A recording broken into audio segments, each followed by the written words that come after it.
Investigators are now trying to figure out what started a huge fire that destroyed a propane shop in Georgetown.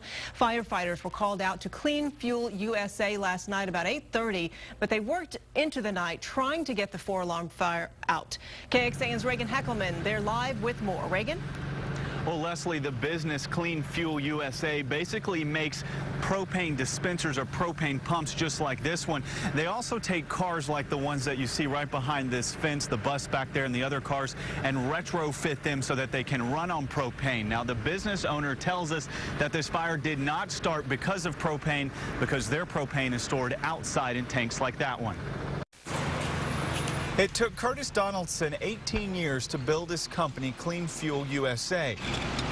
It took a fire only hours to destroy it. It was big. It was, I was shocked. It was an emotional moment, as you can imagine, starting the business 18 years ago and getting to where we've gotten to as a company. Now Donaldson and his 38 employees will salvage what they can and start rebuilding. It's unfortunate. You know, I told the employees this morning, we can let the event define us or we can define it. Georgetown Fire got the first call at 8:30 Thursday night. When we got here, this building was about 80% completely on fire. Because it was so big, crews had to battle the blaze from the outside. It took 35 firefighters more than 5 hours to put it out. The only thing that hampered us was the humidity and the heat. We had to rehab our firefighters all night long. 2 firefighters were taken to the hospital. One suffered heat exhaustion while the other had a minor heart issue.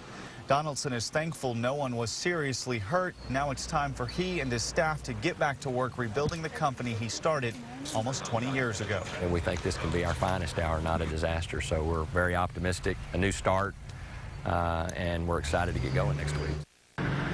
Now, last night, witnesses say that they heard some popping inside of the actual shop. It turns out that that popping noise was non-flammable oxygen and nitrogen. The actual cylinders that they're held in, those were exploding last night. Now, the owner also tells us it looks like the fire started in the back of the building near an electrical box. Reporting live in Georgetown, Reagan Heckelman, KXAN Austin News.